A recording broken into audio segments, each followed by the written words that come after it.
YouTube channel मध्ये आपले मनपूर्वक स्वागत। सोप्या भाषेत उच्च गुणवत्तेचे ज्ञान देणारा विश्वासार्ह चॅनल। नमस्कार श्रोत्यांनो, नव्या वाटा यूट्यूब चॅनलच्या सर्व प्रेक्षकांसाठी पुन्हा एकदा आपण एका नवीन विषय घेऊन आलेलो आहोत। तो विषय म्हणजेच क्रांतीसूर्य महात्मा ज्योतिराव फुले युगांतराची महागाथा। या भाषणामध्ये सुंदर आणि सविस्तर माहिती आपल्याला इथे अनुभवायला मिळणार आहे।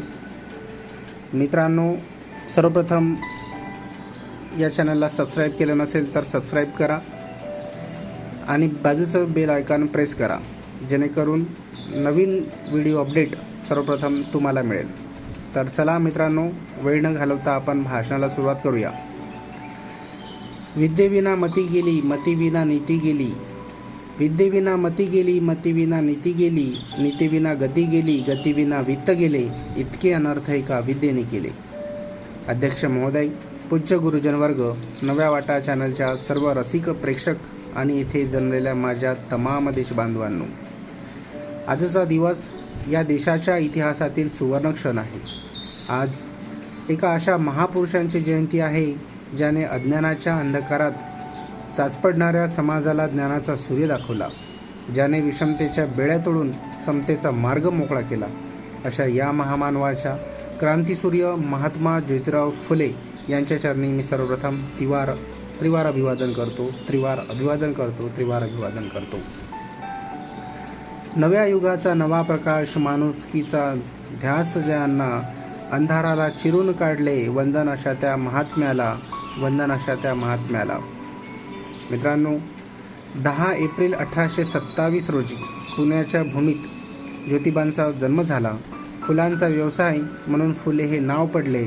अवघ्या 9 महिन्याचे असताना आईचे छत्र हरपले, पण वडिलांनी आणि माऊली सगुणाव साहेबांनी त्यांना घडविले। स्कॉटिश मिशनरी शाळेत त्यांना शिक्षणाची गोडी लावली। तिथेच त्यांना समजले की गुलामगिरी नष्ट करायची असेल तर शिक्षण हेच एकमेव शस्त्र आहे। 1848 सालची ती घटना। ज्योतिराव आपल्या एका उच्चवर्णीय मित्राच्या लग्नाच्या वरातीत गेले होते। तिथे त्यांनी जातीवरून अपमानित करून बाहेर काढले गेले। तो अपमान केवळ ज्योतिबांचा नव्हे तर या देशातील प्रत्येक शोषितांचा होता। त्या रात्री ज्योतिबा झोपले नाहीत। त्यांनी रक्ताचे पाणी केले आणि ठरवले की जोपर्यंत हा जातीभेद संपवत नाही तोपर्यंत स्वस्थ बसणार नाही। ज्या दिवशी अपमान झाला त्याच दिवशी सन्मान शोधला। अन्यायाच्या काळजावर त्यांनी शिक्षणाचा घाव घातला। ज्या काळात स्त्रियांना घराबाहेर पडण्याची बंदी होती, त्या काळात 1 जानेवारी 1848 रोजी पुण्याच्या भिडेवाड्यात ज्योतिबांनी मुलींची पहिली शाळा उघडली। शिक्षक मिळेना म्हणून त्यांनी स्वतःच्या पत्नीला सावित्रीबाईला शिकवले आणि जगातील ही पहिली मुख्याध्यापिका जेव्हा शाळेत जायला निघाली तेव्हा सनातन्यांनी त्यांच्या अंगावर शेण फेकले, दगड मारले, पण ज्योतिबांचे शब्द होते, सावित्री, तू डगमगू नकोस, तू इतिहास घडवत आहेस, तू डगमगू नकोस। दगडांचे सोसले प्रहार त्यांनी, तरीही ज्ञानाची ज्योत विझू दिली नाही। मित्रांनो, दगडांचे सोसले प्रहार त्यांनी, तरीही ज्ञानाची ज्योत विझू दिली नाही। स्त्री शिक्षणाची ही क्रांती साधी नव्हती, ती एका युगाची सुटका होती।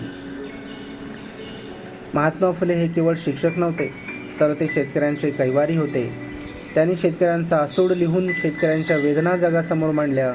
तहानलेल्या ओठांना पाणी मिळावे म्हणून त्यांनी स्वतःच्या घरातील पाण्याचा हौद अस्पृश्यांसाठी खुला केला। ज्या काळात सावलीचा विटाळ मानला जाई त्या काळात ज्योतिबांनी माणुसकीचा धर्म जागवला। तहानलेल्या ओठांना त्यांनी हक्काचे पाणी दिले। माणूस म्हणून जगण्याचे सर्वांना स्वप्न दिले। मित्रांनो, 24 सप्टेंबर 1873 रोजी त्यांनी सत्यशोधक समाजाची स्थापना केली। सर्व साक्षी जगतपती, त्याला नकोच मध्यस्थी, हा विचार देऊन त्यांनी सामान्य माणसाला बंधुगिरीतून मुक्त केले। त्यांच्या या अफाट कार्यामुळेच 1888 मध्ये मुंबईच्या जनतेने त्यांना महात्मा ही पदवी बहाल केली। भीमरावांनी ज्यांना गुरु मानले असे क्रांतीचे ते सूर्य होते। भीमरावांनी ज्यांना गुरु मानले असे क्रांतीचे ते सूर्य होते। समतेचा हा नवा विचार जगाला देणारे तेच होते, जगाला देणारे तेच होते. आयुष्याच्या शेवटी अर्धांगवायूचा झटका आल्यावर या महामानवाने हार मानली नाही. उजवा हात निकामी झाला तर डाव्या हाताने सार्वजनिक सत्यधर्म हा ग्रंथ लिहून पूर्ण केला. 28 नोव्हेंबर 1890 रोजी हा महासूर्य मावळला, पण मागे कधीही न विझणारी विचारांची मशाल ठेवून गेला. आज आपण डिजिटल युगात जगत आहोत मित्रांनो, पण आजही समाजात जातीभेद आणि विषमता शिल्लक आहे. महात्मा फुलेंची जयंती साजरी करणे म्हणजे केवळ त्यांच्या प्रतिमेला हार घालणे नव्हे. महात्मा फुलेंची जयंती साजरी करणे म्हणजे केवळ त्यांच्या प्रतिमेला हार घालणे नव्हे, तर त्यांनी दिलेल्या शिक्षणाचा आणि समानतेचा विचार आपल्या आचरणात आणणे होय. जातीभेदाची भिंत तोडूया, शिक्षणाची गंगा घरोघरी नेऊया. जातीभेदाची भिंत तोडूया, शिक्षणाची गंगा घरोघरी नेऊया. ज्योतिबांच्या या स्वप्नातील सुंदर भारत आज घडवूया, सुंदर भारत आज घडवूया. शेवटी एवढंच सांगेल, महात्मा फुले तुमच्या विचारांची शिदोरी सोबत आहे. महात्मा फुले तुमच्या विचारांची शिदोरी सोबत आहे. अन्यायाविरुद्ध लढण्याची ताकद अजूनही रक्तामध्ये आहे. अन्यायाविरुद्ध लढण्याची ताकद अजूनही रक्तामध्ये आहे. अशा या महावीरांना, क्रांती सूर्याला, रयतेच्या राजाला आणि महामानवाला माझा पुन्हा एकदा मानाचा मुजरा. जय ज्योती, जय क्रांती, जय भीम, जय भारत. धन्यवाद. मित्रांनो, आमचा हा व्हिडिओ आपल्याला आवडला असेल तर नक्की लाईक करा, शेअर करा आणि सबस्क्राईब करायला विसरू नका. धन्यवाद.